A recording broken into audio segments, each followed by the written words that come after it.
Whether you're looking for manufactured or natural stone to accent or update your exterior or interior project of any size, Centurion Stone of Iowa offers a variety of styles, patterns, and colors for every need. Centurion Stone, our own manufactured stone product, has the look and feel of natural stone and is available in over 200 color and pattern combinations. We also provide natural stone for interior and exterior projects. Our Des Moines and Omaha locations are open daily. Browse our wide variety of product samples with our helpful staff.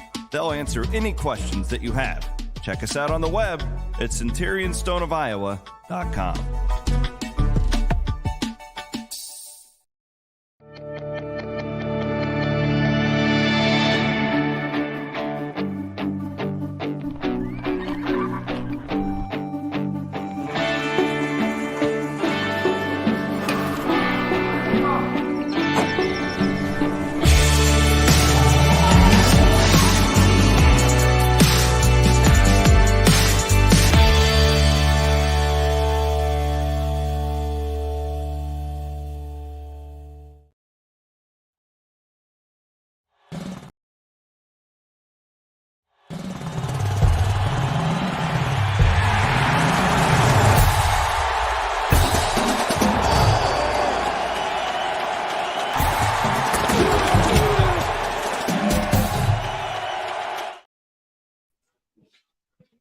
What's going on, guys? Welcome to halftime here at Jack Trice Stadium. Iowa leads Iowa State 17-3. Want to thank our great sponsors of our halftime report here on the Cyclone Fanatic stream: Carl Chevrolet, Carl Auto Group, Fairway Meat and Grocery, and our friends at Centurion Stone of Iowa. Well, let's get to it. The brass tacks. Iowa State made the big mistake, and there's really one recipe against Iowa. You can't make that big mistake, and Rocco Beck made it. A lot of people calling for J.J. Cole. I think it's interesting. You can't run the football. You've got 5 drops.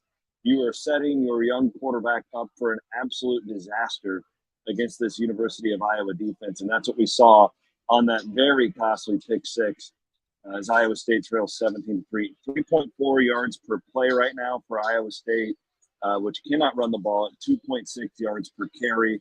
That's where it really starts for me. Beck is 12 for 24.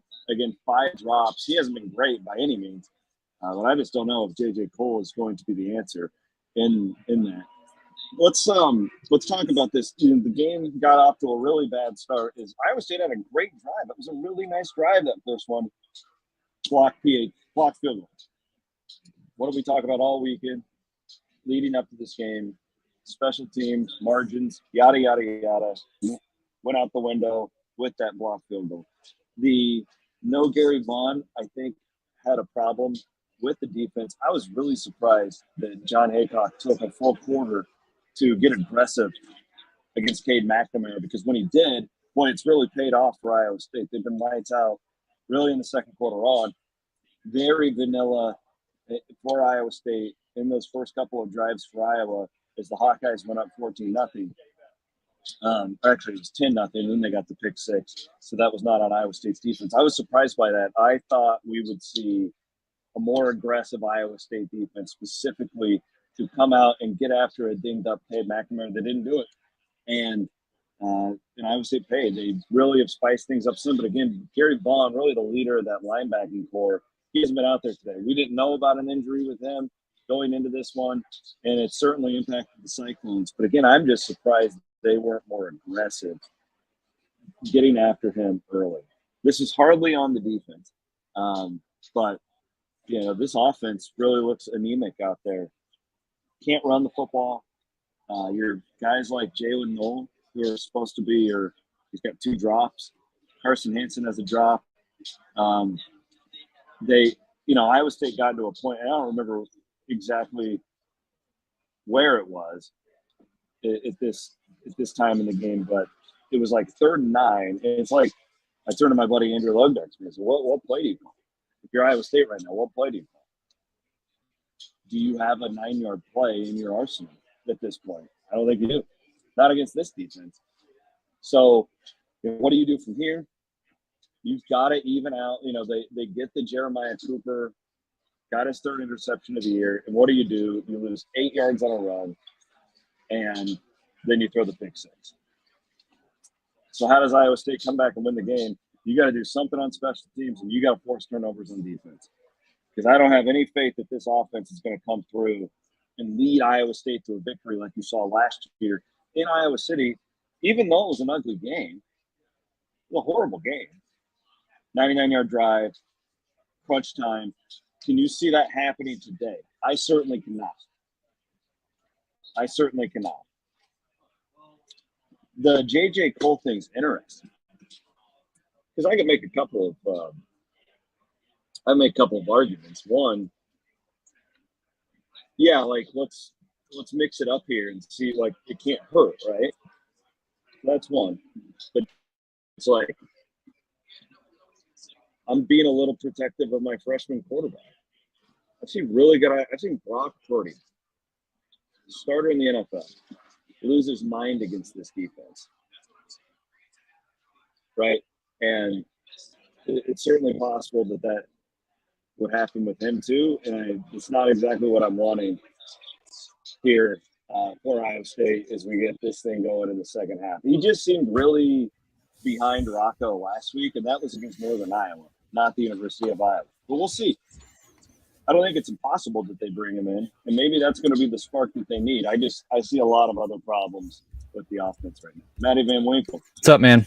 What's going on? Yeah, I'm good, man.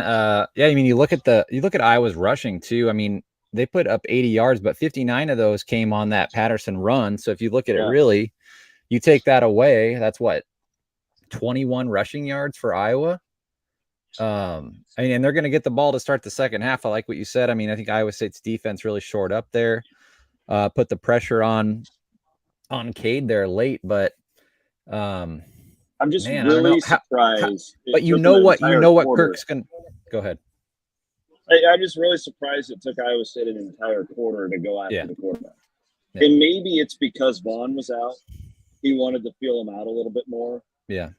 In Iowa, by the way, the play design on that 59-yard run was elite.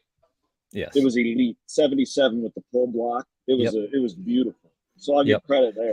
And you got to think that, I mean, Iowa State may have, you like to think that they're going to make some adjustments at halftime, change things up on offense a little bit. I don't know exactly what that is. But man, you know what Kirk Ferentz and this Iowa offense is going to do, man. They're going to sit on the ball. They're going to hold this 14-point lead as tight as they can. But man, I don't know. The game's a little closer than you think. I mean, you get a blocked field goal and you get a pick six. Really, I mean, it could be 10-6 right now, right? It could be within a touchdown. You made the big mistake against Iowa.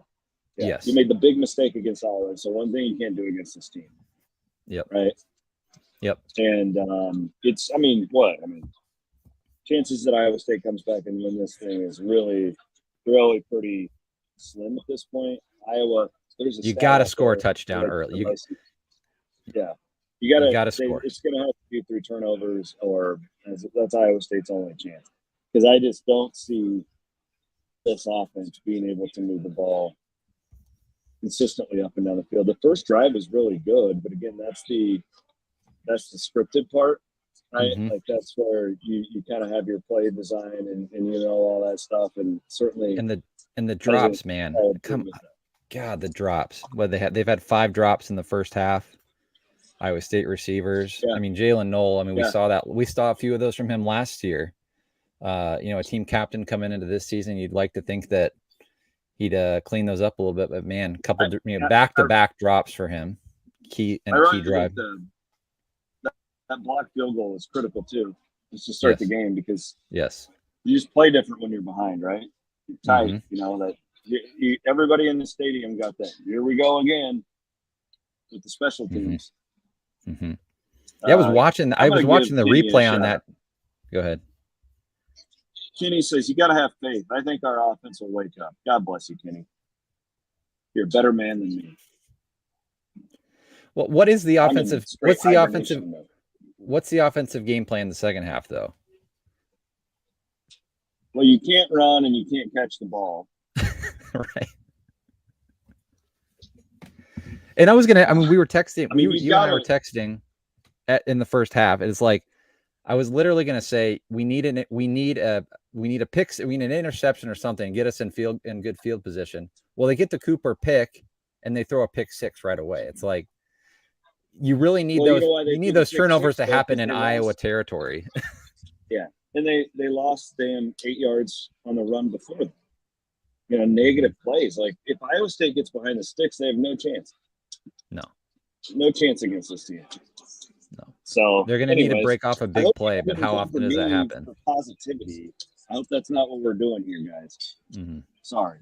How is it watching your game there? Because it has been an absolute cesspool here, and I don't mean like it's a great day.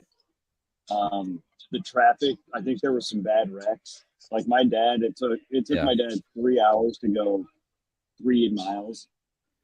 The stadium. Well, we're coming off the appetizer to this game was Nebraska, Colorado. So a lot of eyeballs were on this game. The stadium looked awesome on that open, man. It was completely full. A lot different than last week, obviously. You're on national Fox broadcast. It looked great. And Iowa State put together a nice offensive drive. And and what happens, the special team comes to shoot him in the butt again. So that was disappointing. But the broadcast looks good, man. The stadium looks good. I was laughing because they came back from there's been a lot of commercials, man. Some people are talking about this on Twitter, but man, it's noticeable. I don't know how noticeable it is in the stadium, but man, there's a lot. It's commercial, kickoff commercial. It's pretty bad, man, but we're not going to complain too much, are we? I think it's actually more noticeable in the stadium. Is it? Yeah. With all the commercials, honestly, it's just so rigid. Yeah. So have they shown the politicians at the stadium or anything, or has there been any? No, they haven't done any of that. No. Yeah. But I will say it was tough. I was walking from my camper with Connor Ferguson up here to the press box today. Connor made a really good point.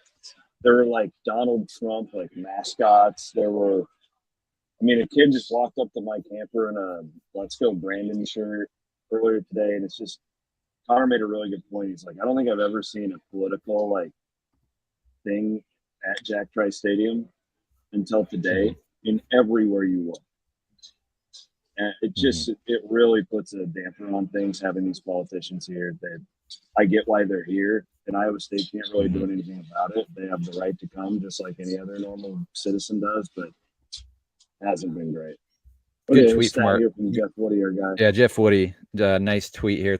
Since the first 2 drives of the game, Iowa's gone 3 plays -5, 3 plays -3, 4 plays 16.